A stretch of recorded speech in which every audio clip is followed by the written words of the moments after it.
Olá, meus queridos amigos, queridos irmãos em Cristo. É com muito prazer que recebi esse convite para mais um bate-papo com vocês. E pedindo auxílio do nosso Mestre Jesus, dos nossos guias e mentores particulares, é que eu peço para que abramos as nossas mentes e os nossos corações para que a gente possa ter uma troca de informação, de conhecimento com bastante verdade e que a gente consiga introjetar, internalizar as informações, refletir acerca delas, para que a gente possa desenvolver cada vez mais a nossa fé na doutrina espírita. E o tema que eu queria trazer hoje, que eu quero trazer na verdade hoje, é justamente algo que nos auxilia bastante a fortalecer e a consubstanciar a nossa fé na doutrina, que é o encontro da ciência e a fé. E por que esse tema encontro da ciência com a fé? Enfim, logo no primeiro capítulo do Evangelho segundo o Espiritismo, temos o título do primeiro capítulo é Não Vim Destruir a Lei. E os primeiros tópicos desse capítulo Não Vim Destruir a Lei trata de Moisés, trata do Cristo, do Espiritismo como um todo, e o quarto ponto é justamente a aliança da ciência com a religião. E é um tópico bastante importante que o Evangelho traz logo no seu início, para que a gente possa entender o quanto a ciência e a religião se lastreiam, o quanto uma fortalece a outra. Afinal, tanto a ciência quanto a religião são duas alavancas da inteligência humana, são duas forças que nos impulsionam para frente, para o alto. Enquanto a ciência nos revela as leis do mundo material, a religião nos revela as leis do mundo moral. Mas todas elas são importantes para o nosso progresso. E tanto as leis morais, espirituais, quanto as leis físicas ou da ciência, elas têm o mesmo princípio, que é Deus. E se elas têm o mesmo princípio, elas não podem se contradizer. Elas têm que caminhar lado a lado. Elas têm que se apoiar mutuamente. E é isso que trabalha o tríplice aspecto da doutrina espírita, que é ciência, filosofia e religião. Já estamos com um entendimento muito forte de que esse tripé, ciência, filosofia e religião, é extremamente importante. Kardec era um homem da ciência e que, duvidando, ou vamos dizer, questionando-se do fenômeno das mesas falantes ou mesas girantes, foi lá como homem da ciência comprovar o fenômeno através da ciência. E por que a ciência é tão importante para que a religião não se torne dogmática, fé cega? E com os questionamentos que nos traz a filosofia, nós vamos avançando, vamos nos questionando por quê, como, para quê, para onde. E com esses questionamentos, vamos comprovando cientificamente e a cada vez que comprovamos cientificamente, fazemos novas descobertas, unindo a moral religiosa, nos sublimamos e ascendemos a Deus, ao plano maior, ao plano espiritual. Então, enquanto a ciência, aliada à filosofia, elas nos trazem conhecimento, quando aliamos a religião a isso tudo, nós temos conhecimento moral. E é tudo aquilo que as religiões, sejam elas quais forem, querem. A nossa sublimação, a nossa ascensão, a nossa elevação moral. Mas, se nós não aliarmos a religião com a ciência e com a filosofia, ficamos numa fé cega, num dogmatismo, numa religiosidade, ouso a dizer, quase morta. Olha que pesado isso, não é mesmo? Eu acredito na religião, mas não sei porquê, simplesmente porque alguém falou.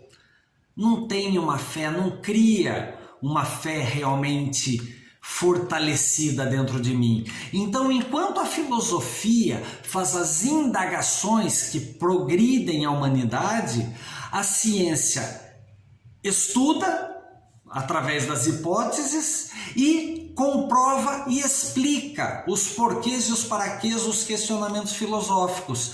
E quando tocados pela religião, sublimam, renovam a humanidade.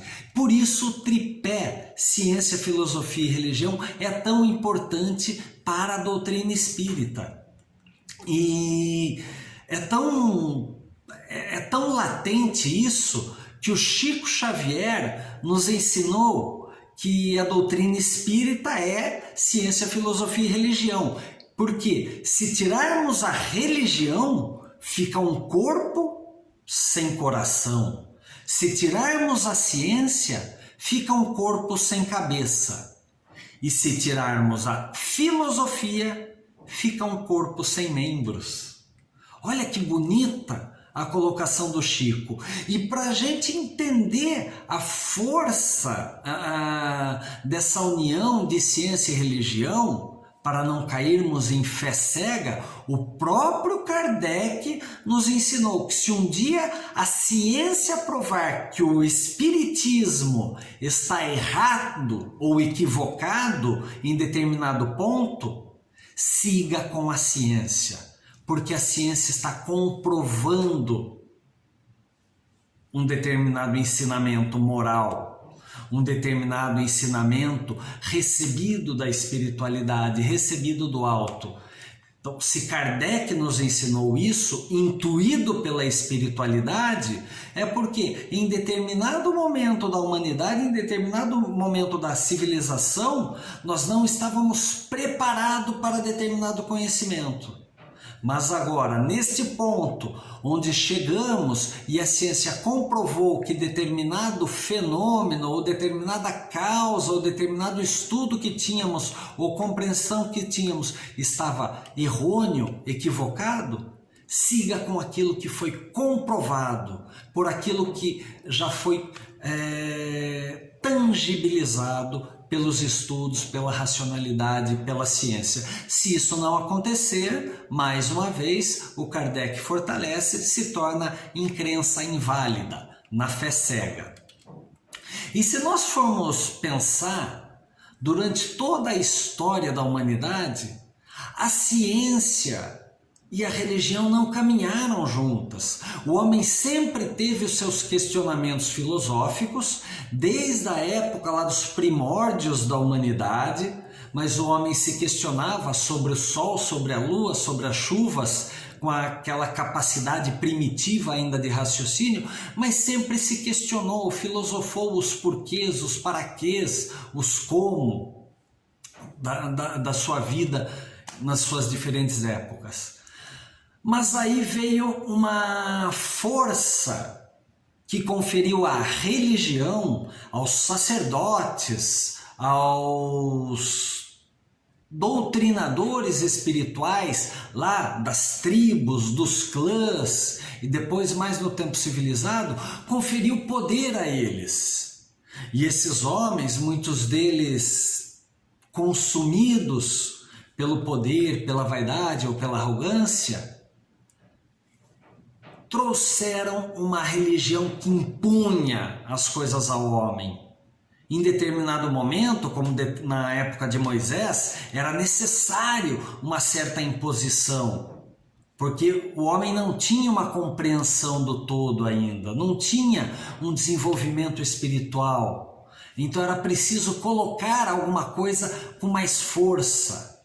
No entanto, foram poucos os líderes religiosos que o fizeram. Muitos sacerdotes, digamos assim, muitos líderes religiosos nas mais variadas épocas, das mais variadas crenças religiosas, acabaram utilizando o seu dom da oratória, o seu status, para conferir poder a ele, para colocar temor ao povo. Ou seja, durante muito tempo a religião foi imposta, o que de certa forma afastou muitos homens da religiosidade. Porém, com o avançar do tempo, principalmente, vamos dizer, aí do século XVI ou XVII em diante, meados de 1700, 1800, o avanço da ciência foi fabuloso.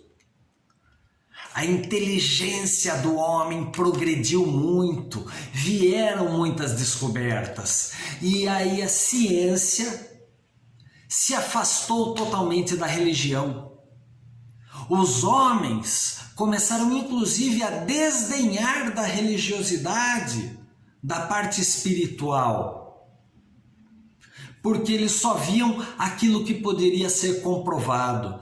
Então desenvolveu-se nessa época um cérebro de ouro, mas um coração de madeira infestado de cupim. Porque o cérebro valia muito, mas a emoção, aquilo que nos conecta com o divino, ficou totalmente esquecido, corroído pelos cupins do orgulho, do egoísmo, da vaidade, da soberba. E por muito tempo, na história de toda a humanidade, a ciência e a religião se separaram. E aí, com a doutrina espírita, Kardec, um homem da ciência, comprovando que as causas das mesas falantes ou mesas girantes tinham uma inteligência por trás daquilo, começou a entender que aquele fenômeno era muito mais do que apenas ciência, que tinha algo moral, porque vieram os ensinamentos sobre a humildade, sobre a caridade, sobre como o ser humano devia agir, deveria pensar para progredir, para chegar aos mundos felizes, aos mundos angelicais.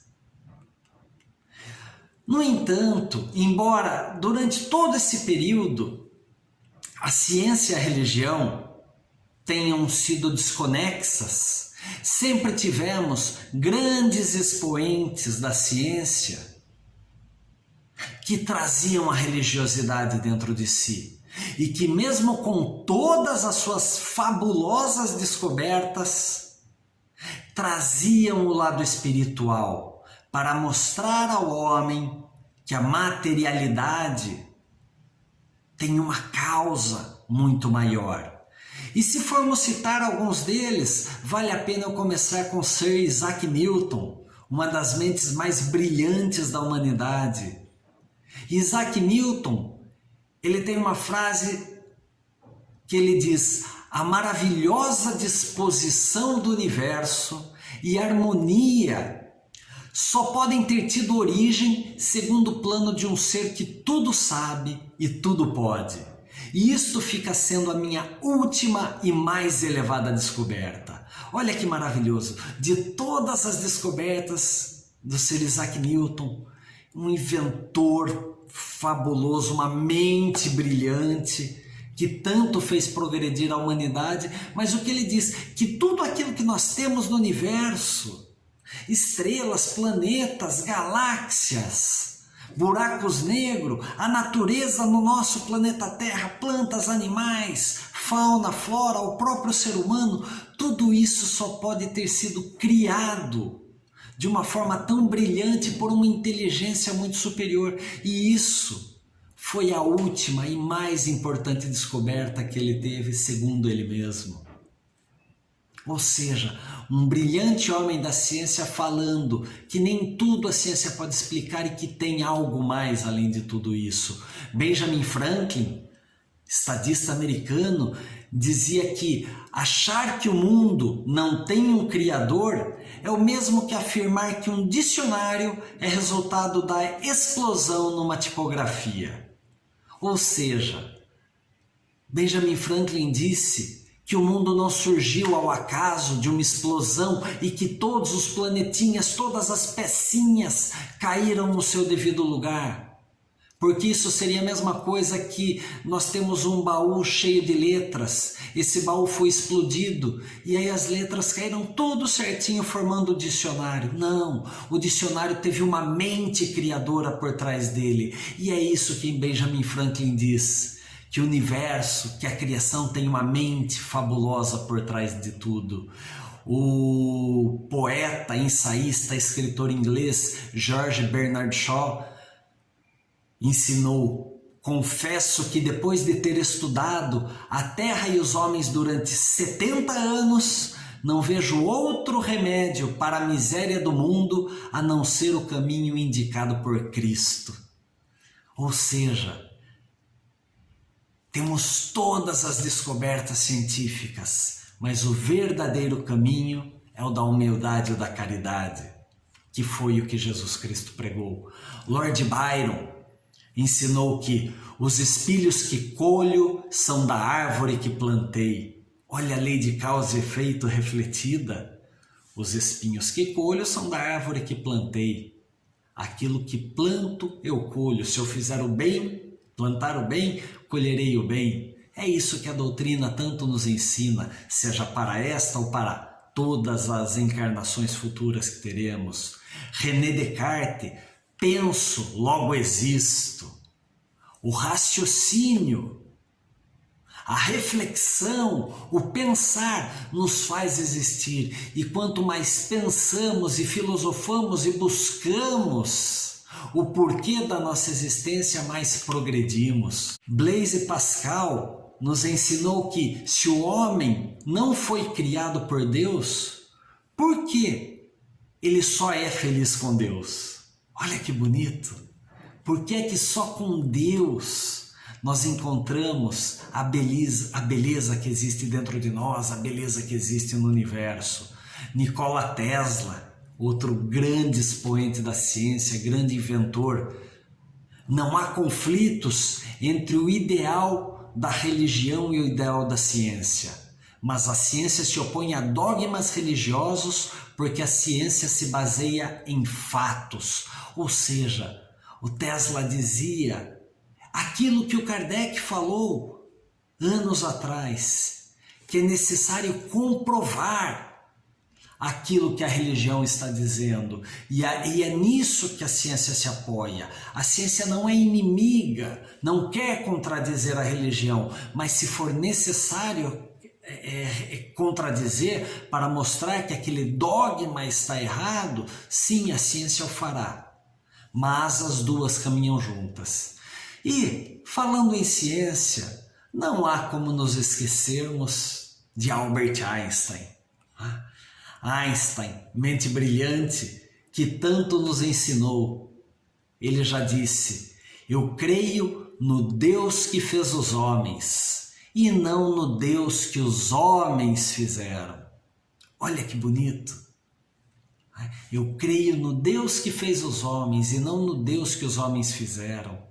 Os homens já fizeram um Deus punitivo, os homens já fizeram um Deus vingativo, os homens já fizeram uma infinidade de deuses para as mais diversas finalidades. Os homens já fizeram um Deus mais atual, mas que ainda pune. Einstein dizia que ele não acredita nesse Deus. Ele acredita no Deus maravilhoso, bondoso, misericordioso e justo que nos criou. E que não devemos temê-lo, porque ele é bondoso, porque ele é justo e ele é misericordioso. O Einstein também nos ensinou: insanidade é continuar fazendo sempre a mesma coisa e esperar por resultados diferentes. Como é que eu posso progredir? Como é que eu posso promover a minha reforma íntima, a minha renovação espiritual, se eu não mudo as coisas dentro de mim, se eu não promovo autoconhecimento. Isso é uma insanidade total. Se eu quero progredir, se eu quero prosperar, eu tenho que mudar as coisas, eu tenho que mudar o que existe dentro de mim, a forma de eu pensar, a forma de eu agir.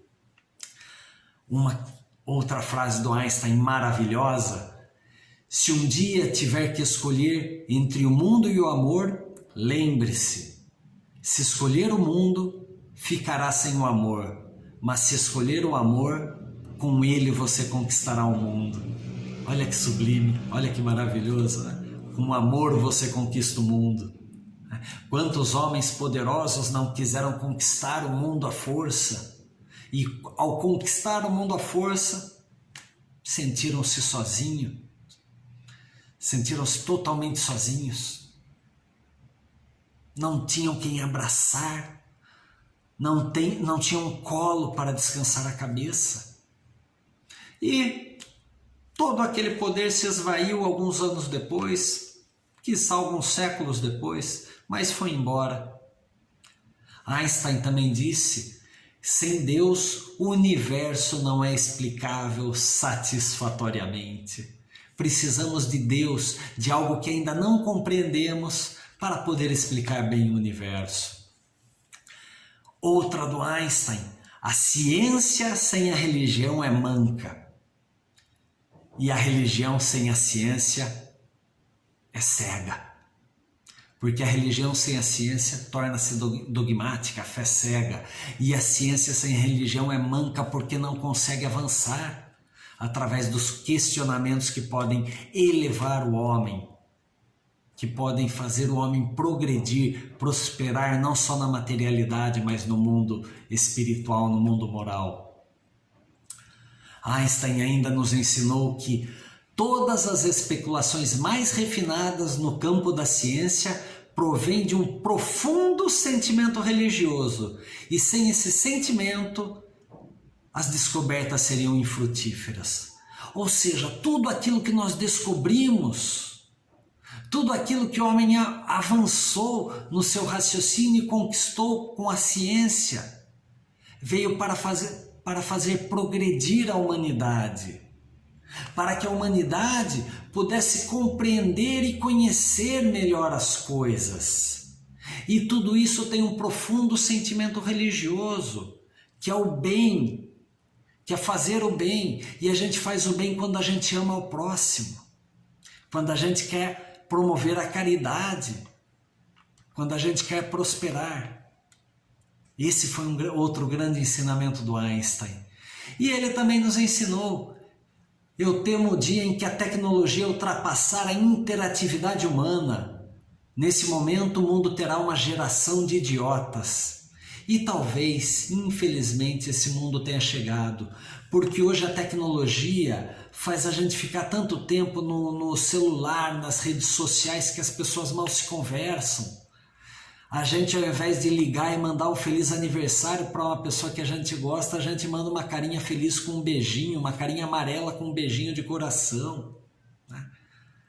A gente vai a bares, restaurantes, praças, lanchonetes, os mais variados ambientes de lazer, e vemos as pessoas lá teclando, mostrando vídeo, ao invés de olhar nos olhos e sorrir, de curtir a natureza. Então, talvez esse fosse um dos temores do Einstein, e essa é uma reflexão que a gente tem que fazer, muito importante.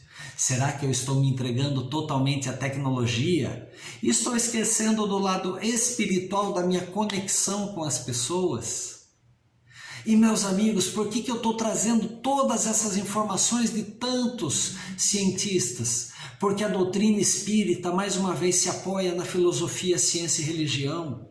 A filosofia que nos faz questionar, a ciência que comprova os fatos, as situações, as causas, e a religião que nos eleva a Deus. Mas aí eu pergunto a você: o quanto você tem promovido a ciência dentro de si?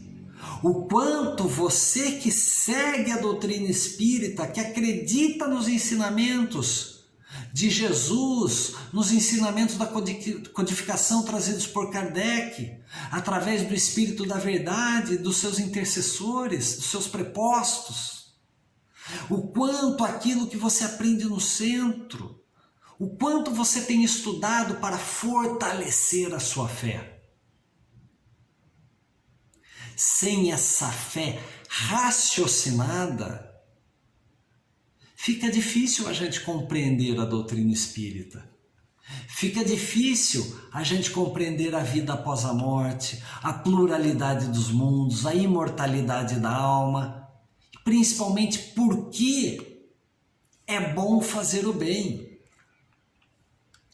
E através desses estudos, dessa ciência que nós promovemos dentro de nós mesmos, do nosso autoconhecimento, que isso é sim uma ciência, da mesma forma que a leitura, que os estudos que a gente faz da doutrina também são ciência, um vídeo que você possa assistir também é ciência, tudo isso pode fortalecer a nossa crença em tudo aquilo que Jesus nos ensinou.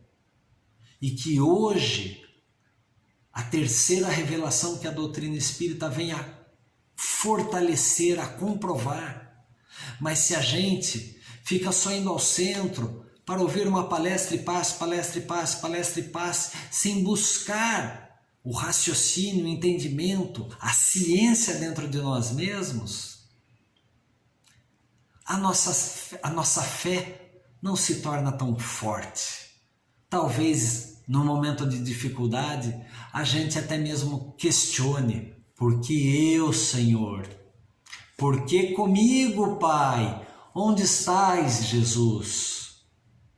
Meu guia e mentor, me abandonaste.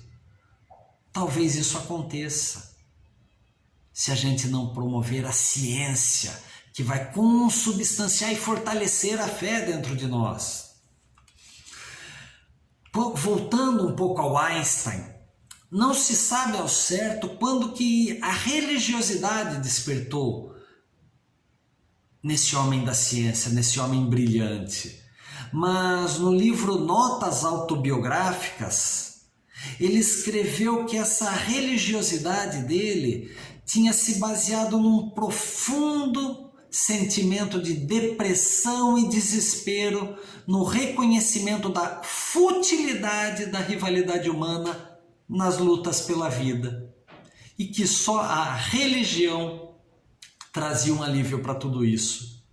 Então olha só, o Einstein, aquele expoente da matemática, da ciência, da física, um homem brilhante, uma das mentes mais elevadas talvez que tenha passado aqui pelo nosso planeta. Ele estava com um sentimento melancólico, de agonia, de profunda depressão e desespero, por olhar para o lado e ver o que os homens estão fazendo com a ciência, o que os homens estão fazendo um com os outros. E ele não conseguia compreender que todos esses avanços maravilhosos tinham um fundo moral.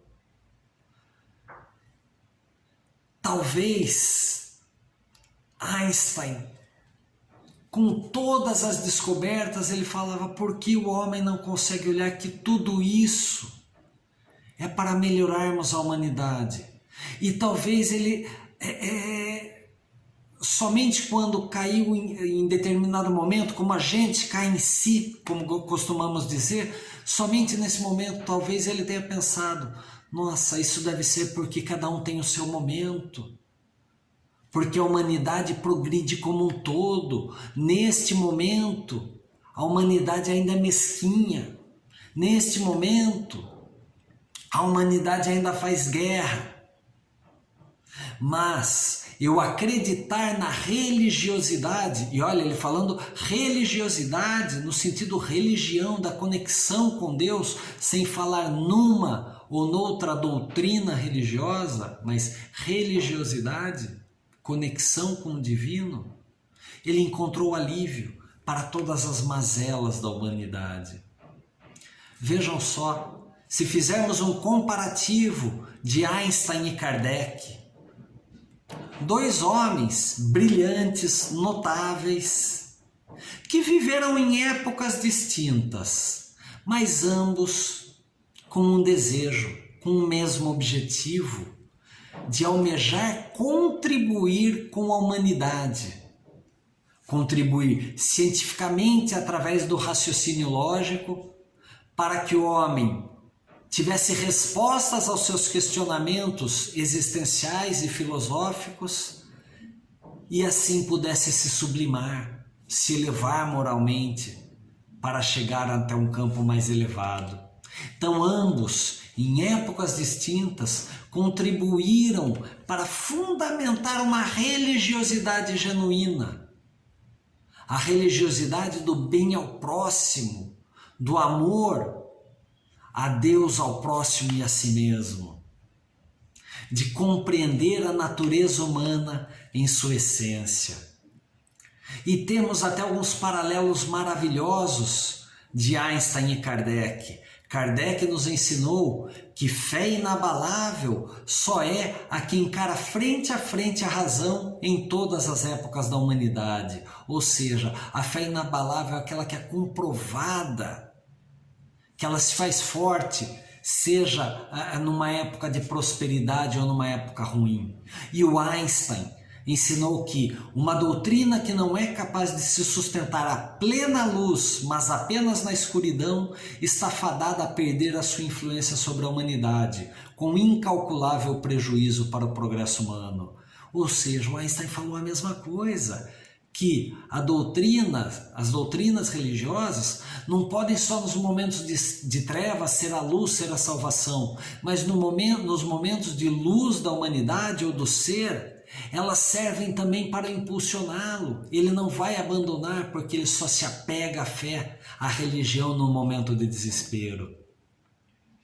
O Kardec nos ensinou que, lançando o olhar em torno de si, sobre as obras da natureza, notando a providência, a sabedoria e a harmonia que presidem a essas obras, reconhece o observador não haver nenhuma que não ultrapasse os limites da mais portentosa inteligência humana.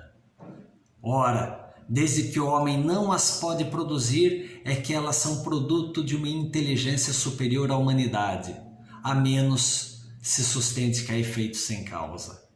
Kardec falando que tem que ter uma mente criadora, como lá atrás Sir Isaac Newton também citou, como Benjamin Franklin também citou. E o Einstein disse que a religiosidade de um sábio consiste em espantar-se e extasiar-se diante da harmonia das leis da natureza, revelando uma inteligência tão superior que todos os pensamentos humanos e todo o seu talento não podem desvendar.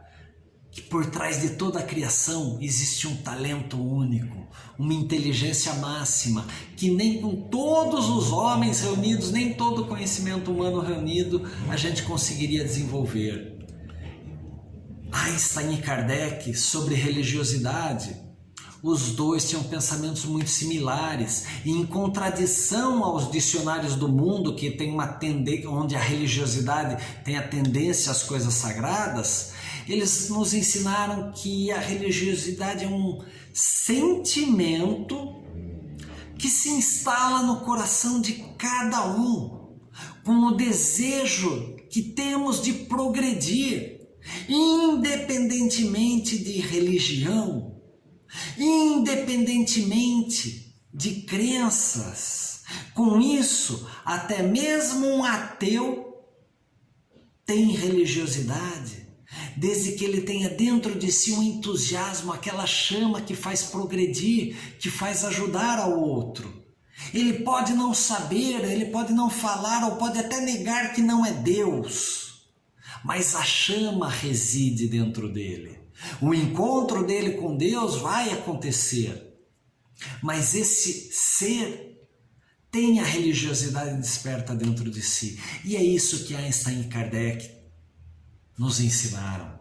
Einstein atuou na ciência sem se descuidar da importância daquilo que é transcendente. E Kardec atuou e trabalhou no transcendente sem se descuidar da importância da ciência. Afinal, Kardec também era um homem da ciência. Os dois fizeram tudo para reunir a ciência e a fé, para reencontrar a ciência e a fé. Temos vários expoentes da religião e da ciência que nos trazem essa união dos estudos, das comprovações científicas, para afirmarmos, reafirmarmos a nossa crença no divino. E mais uma vez eu lhe pergunto, o quanto você tem promovido a ciência para fortalecer a sua fé? E o quanto a sua fé tem sido fortalecida através dos seus estudos, das suas buscas raciocinadas para fortalecer aquilo que vibra dentro de si. Se formos pensar, Einstein deu alma à ciência e Kardec foi o cientista da alma.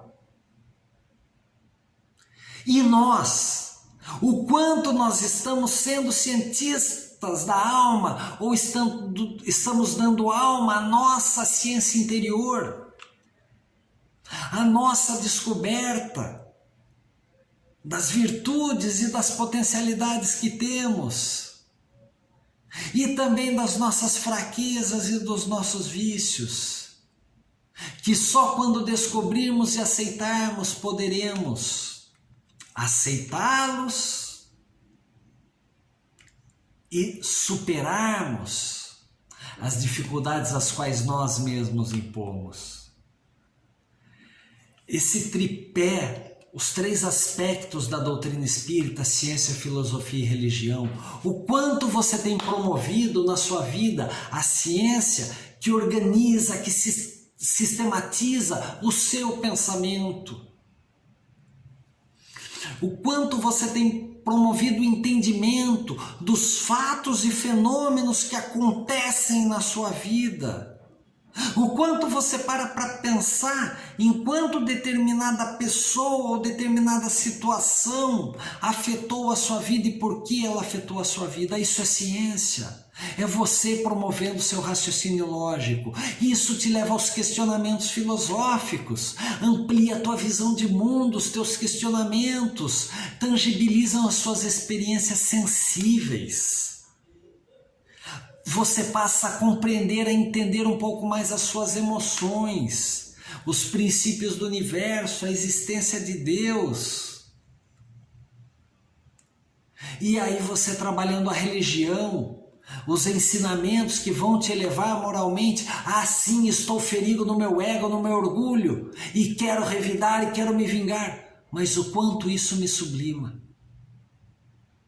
E aí você coloca a religião dentro disso aí, com o questionamento filosófico e com as comprovações do entendimento científico que já temos com os estudos da doutrina espírita, e você se reconecta com Deus, você se religa com o seu eu interior, e aí a sua consciência, a sua intuição mostra quais são os caminhos que deve seguir.